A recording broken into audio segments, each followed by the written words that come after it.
Hi friends, कैसे हो सभी लोग। तो मैं आशा करता हूँ कि आप सभी लोग अच्छे हो गए, क्योंकि मैं लेकर आया हूँ कक्षा 10 27 फरवरी गणित के पेपर का एक वायरल क्वेश्चन आंसर। बहुत ही बेहतरीन पेपर बना कर लाया हूँ मैं। इससे बाहर कुछ एग्जाम में देखने को नहीं मिलेगा।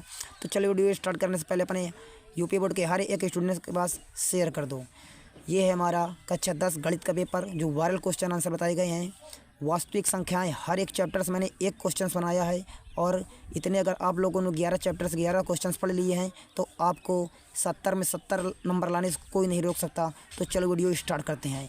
पहला चैप्टर है वास्तविक संख्याएं। प्रश्न दिया गया है, सिद्ध करो कि √3 एक अपरिमेय संख्याएँ हैं।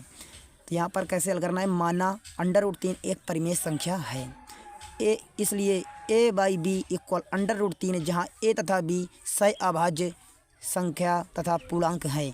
इसी पर लिखेंगे b डज नॉट इक्वल 0। दोनों पक्षों में जब वर्ग करेंगे तब a² बटे b² इक्वल 3 आ जाएगा। फिर उसके नीचे हल करेंगे तो a² इक्वल 3b² आएगा। फिर उसके नीचे मैंने जैसे हल किया तो a², फिर 3 से जो भाज्य ये बनेगा हमारा फर्स्ट समीकरण।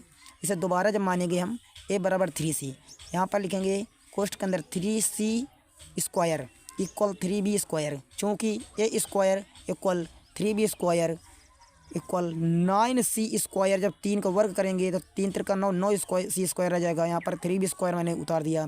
फिर यहाँ आएगा b² इक्वल 3c²।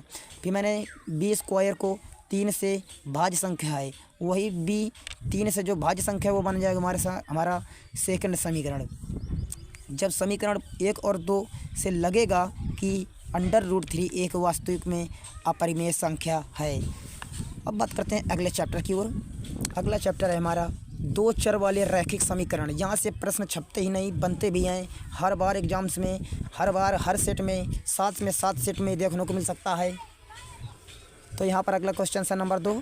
k का मान ज्ञात कीजिए, जिसके लिए समीकरण 2x + ky इक्वल 1 और 3x - 5y इक्वल 7 एक अद्वितीय हल है। तो लिखेंगे यहाँ पर अद्वितीय हल के लिए a1/a2 equal does not b1/b2 equal 2/3 equal does not k/-5। तो यहाँ पर जैसा कि लग रहा है कि k इक्वल -10 आ जाएगा। 5 का 2 पर गुणा करने से 5 दूनी 10 -10 और 3 के यानी कि टोटल 3 आ जाएगा। -10/3 यहाँ पर आपका करेक्ट आंसर आएगा। अब अगला चैप्टर की बात करते हैं। अगले चैप्टर का नाम है लेसन 3 द्विघात समीकरण। बहुत ही महत्वपूर्ण क्वेश्चन है ये, हर बार एग्जाम्स में आता है। 2 क्रमागत धनात्मक सम संख्याओं के वर्गों का योग 244 है, तो संख्याएं ज्ञात करो। तो इसलिए माना 2 क्रमागत धनात्मक संख्याएं, पहले से यही बता दिया गया है। x और x+2 को मानेंगे इक्वल x² प्लस कोष्ठ के अंदर x+2 का होल स्क्वायर इक्वल 244 मैंने मान लिया। x² plus x² plus 4x², यहाँ पर गुणा करने पर plus 4 equal 244 equal 2x² plus 4x² आ जाएगा माइनस 240 इक्वल 0 करने पर। x² प्लस 2x को यहाँ पर लिखने से साथ -120 जब कर दिया जाएगा, क्योंकि यहाँ से कट जाएगा तो 120 आ जाएगा। 240 यहाँ से कटेगा तो 120 आ जाएगा equal 0। x² plus 12x - 10x - 120 equal 0। फिर कोष्ठ के बाहर लिखेंगे x, फिर कोष्ठ के अंदर आएंगे x + 12, यही लिख देना है -10, फिर x + 12 इक्वल 0। फिर अगले लिखेंगे अगली लाइन x + 12 एक कोष्ठ में, दूसरे कोष्ठ में x - 10 इक्वल 0। फिर अगला आता है x + 12 इक्वल 0, फिर लिखेंगे -12। फिर आगे चलते हैं, x बराबर 10 आएगा यहाँ पर। फिर x + 2 को जब इसमें जोड़ेंगे तब आएगा 10 + 2 इक्वल 12, और दूसरा आएगा एक तरफ आएगा 10 x बराबर 1 प्लस x + 2 आएगा 12। यानी पहले क्रमागत संख्या का योग 10 होगा, दूसरी क्रमागत संख्या का योग 10 12, यानी दूसरी का 12 पहले का 10। आगे चलते हैं चैप्टर का नाम है अगला 4 नंबर पाठ का नाम त्रिभुज। दी गई आकृति में यदि AD लंब BC है तो सिद्ध करो AB² plus CD² equal BD² plus AC² को सिद्ध करना है। तो मैंने फिगर पहले से ही ऑलरेडी बना दिया है। त्रिभुज ADC में पाइथागोरस प्रमेय यानी कि पाइथागोरस प्रमेय है आपकी AC² equal AD square plus CD square समीकरण नंबर फर्स्ट। अब बात करते हैं आगे त्रिभुज ADB में AB square equal AD square plus BD square समीकरण नंबर 2। समीकरण फर्स्ट व सेकंड को जब समीकरण 2 में से फर्स्ट समीकरण घटाने पर AB square minus AC square equal BD square minus CD square, AB square plus CD square equal AC square plus BD square. बहुत ही साधारण सा सवाल है, यहीं से आपको 1 2 नहीं बल्कि 6 नंबर आपको मिल सकते हैं आसानी के साथ। अगर आप लोगों ने इतना कर लिया है तो बहुत ही बेहतरीन क्वेश्चंस की सीरीज चल रही है, बस हमारे साथ जुड़े रहिए, पूरा वीडियो वॉच कीजिए। अगला चैप्टर आता है नंबर 5 निर्देशांक ज्यामिति। Most important questions for UP board exam class 10 27 फरवरी। छाप दो जाकर यूपी बोर्ड एग्जाम के पेपर में। 5वां क्वेश्चन आता है बिंदु 2 बिंदु, यानी कि पहला बिंदु है 5 कामा माइनस 6, दूसरा बिंदु है -1 कामा -4 को मिलाने वाले रेखाखंड को YH किस अनुपात में विभाजित करता है। प्रतिच्छेद बिंदु के निर्देशांक भी ज्ञात करो। माना YH पर बिंदु 10y है तथा AP समानुपात PB इक्वल K अनुपात 1, अतः 5 माइनस K बटे K प्लस 1 इक्वल 0, तब K बराबर 5। अब इष्ट अनुपात यानी कि 5:1 हो जाएगा और Y बराबर -4, कोष्ठ के अंदर 5 -6 अपान 6 करने पर हमारा आंसर आएगा -13/3, अतः YH पर जो बिंदु होगा वो 0, -13/3 हो जाएगा। अब चलते हैं अगले सवाल की तरफ। मोस्ट इंपॉर्टेंट सवाल है इस त्रिकोणमिति का परिचय। 1 बार नहीं, 2 बार नहीं, 3 बार नहीं, 10 साल लगातार पूछेगा जाने वाला सवाल लाए हैं हम। बहुत ही इंपॉर्टेंट सवाल है। नंबर 6 1 माइनस साइन थीटा बटे 1 plus sine theta equal sec theta minus tan theta square को सिद्ध करो।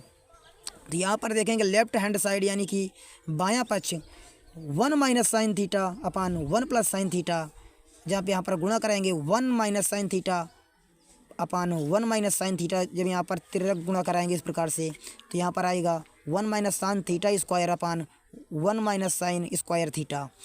तब उसके आगे आएगा 1 माइनस साइन थीटा स्क्वायर बटे कास स्क्वायर थीटा।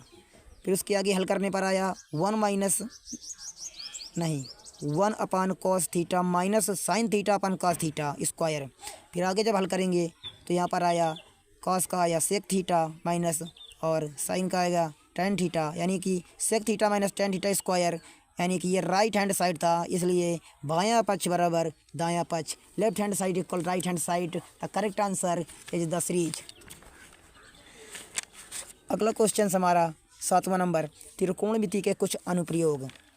बहुत ही बेहतरीन सवाल। ये 1 बार नहीं, 2 बार नहीं, ये हर सेट में आपको देखने को मिल सकता है क्योंकि ये बहुत ही बेहतरीन पेपर है। ये प्री बोर्ड यूपी बोर्ड सब में आता है। 7वां नंबर है एक मीनार के आधार से और एक सरल रेखा में 9 मीटर और 16 मीटर की दूरी पर स्थित 2 बिंदुओं से मीनार के शिखर के उन्नयन कोण एक दूसरे के पूरक कोण हैं। सिद्ध कीजिए कि मीनार की ऊंचाई 12 मीटर है, यानी कि सिद्ध करना है कि मीनार की ऊंचाई 12 मीटर है। मान लिया कि AD एक मीनार है जिसके आधार से कुछ दूर 2 बिंदु B और C इस प्रकार हैं कि CD बराबर A और BD बराबर B।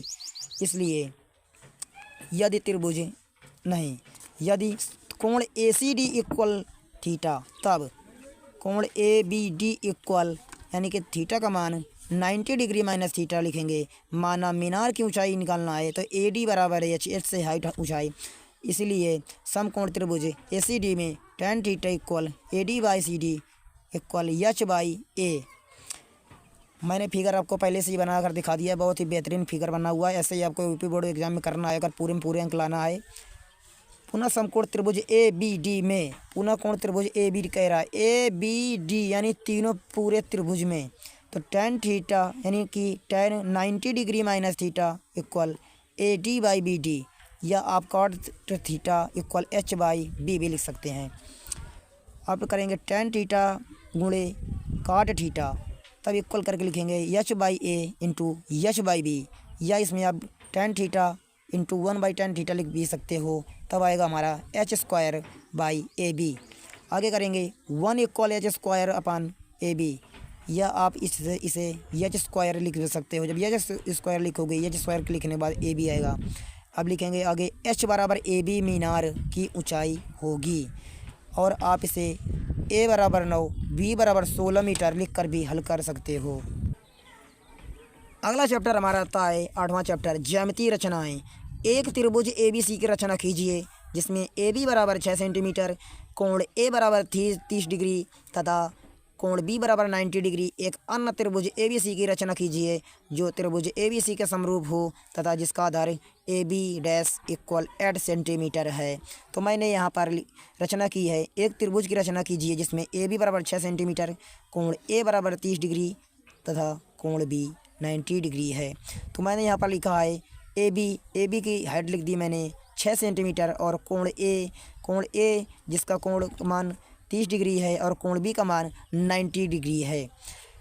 अगला पॉइंट लिखेंगे, AB को B तक इस प्रकार बढ़ाइए कि AB डैश 8 सेंटीमीटर हो जाए। यानी कि AB को इस प्रकार बढ़ाना है कि इसका मान जो है वो 8 सेंटीमीटर हो जाए। अगला पॉइंट 3 नंबर है, B से होकर BC के समांतर एक रेखा B खींचो। यानी कि B से होकर BC के समांतर, यानी B से लेकर BC के समांतर में एक रेखा खींच दी ऑलरेडी, जो एक समांतर रेखा BX है। अगला पॉइंट है, त्रिभुज ABC को आगे बढ़ाइए कि यह BX को C पर काटे जब त्रिभुज ABC अभीष्ट त्रिभुज है। वाकई में ये बात सही है कि त्रिभुज ABC एक अभीष्ट त्रिभुज है। अगला चैप्टर आता है हमारा वृत्तों से संबंधित क्षेत्रफल। बहुत ही इंपॉर्टेंट क्वेश्चन है ये, वृत्त से संबंधित बहुत ही महत्वपूर्ण प्रश्न है। दो वृत्तों की त्रिज्या क्रमशः 19 सेंटीमीटर तथा 9 सेंटीमीटर हैं। वृत्त की त्रिज्या ज्ञात करना जिसकी परिधि को इन दोनों वृत्तों की परिधियों के योग के बराबर है। इसलिए जब पहले वृत्त की त्रिज्या r² निकालेंगे तब 19 सेंटीमीटर ऑलरेडी बता रखा है, यानी पहले त्रिज्या 19 सेंटीमीटर है और सेकंड वाले की त्रिज्या 9 सेंटीमीटर है। तो यहाँ पर लिखेंगे पहले वृत्त की परिधि, यानी पहले त्रिज्या दिया गया 19 सेंटीमीटर, फिर परिधि निकालना है अगर आपको तो C1 इक्वल 2πr² करेंगे तो 2π इंटू 19 यानी 2π गुणे 19 करने पर हमारा आ जाएगा 19 दूनी 38 पाई सेंटीमीटर आ जाएगा।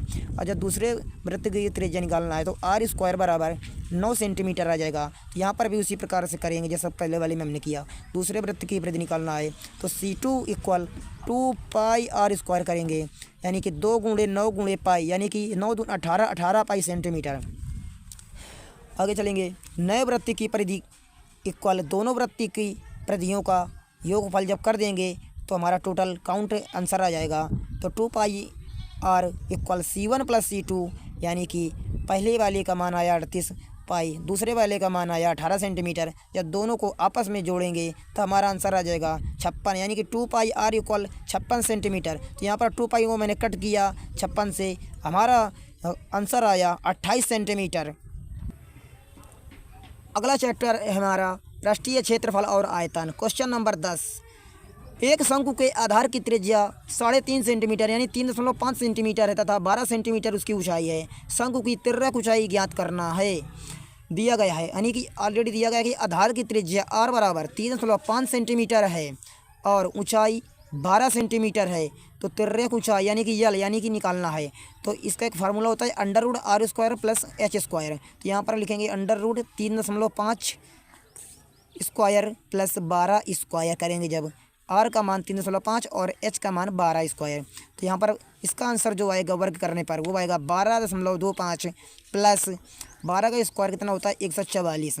अब दोनों का जब आपस में जोड़ करेंगे तब आएगा हमारा √156.25 और ये किसका वर्ग बन जाएगा 12.5 √12.5 सेंटीमीटर इसका करेक्ट आंसर आएगा। अगला नंबर आता है हमारा सांख्यिकी चैप्टर। सांख्यिकी चैप्टर ऐसा कोई एग्ज़ाम नहीं जहां आपके ये सवाल छपे नहीं। क्वेश्चंस दिया गया, यदि एक विद्यार्थी के प्राप्तांकों का समांतर माध्य 25 है तो f का मान ज्ञात करो। प्राप्तांक दे रखा है 0 से 10, 10 से 20, 20 से 30, 30 से 40, 40 से 50। बारंबारता 6 और f दे रखी है यहाँ पर 20 से 30 में 6 और 30 से 40 में 10, 40 से 50 के बीच में 5। प्राप्तांक दिया हुआ है, आप खुद देख लीजिए पूरा टोटल। यहाँ पर फार्मूला भी दे रखा है, क्या करना है sigma f equal 27 plus f। इस वाले में दिया formula sigma f x equal 755 plus 15f। समांतर माध्य का फार्मूला है सिग्मा f x अपन सिग्मा f, तो इसका फार्मूला आएगा 25/1। जब इसे पूरे आपस में जोड़ करेंगे तो ये आएगा 755 प्लस 15f/27f। तो तो यहाँ पर लिखेंगे 25, फिर कोष्ठ के अंदर 27 plus F equal 755 plus 15 F. फिर उसके नीचे हल करेंगे 675 plus 25 F equal 755 plus 15 F पूरा उतार देंगे। उसी के नीचे लिखा गया है 25 एफ माइनस 15 एफ इक्वल 755 यानी 755 माइनस 675 आपस में जोड़ करके कर देना है। फिर आएगा 10 एफ इक्वल 80, फिर एफ बराबर 80/10 करेंगे जब, तो ये हमारा कट जाएगा, हमारा आंसर आ जाएगा रियल 8। तो हमारे वीडियो कैसा लगा आप लोगों को, ये लोग आप लोग कमेंट करके बताइए। और वीडियो अच्छा लगा हो, गणित की तैयारी और अच्छे से करना हो तो हमारे चैनल को में जाकर उदय ब्रांडेड क्लासेस को अपने दोस्तों के पास शेयर कर दो। फिर मिलेंगे एक और गणित के बेहतरीन वीडियो के साथ। कोई भी बच्चा फेल नहीं होने देंगे। 70/70 हल करना है तो हमारे वीडियो को पूरा वॉच करो। ये बहुत ही महत्वपूर्ण क्वेश्चन होता है हर पार्ट से एक। जल्दी जल्दी जाओ, लाइक शेयर सब्सक्राइब कर दो अपने दोस्तों के पास। फिर मिलेंगे एक और वीडियो के साथ। Good bye.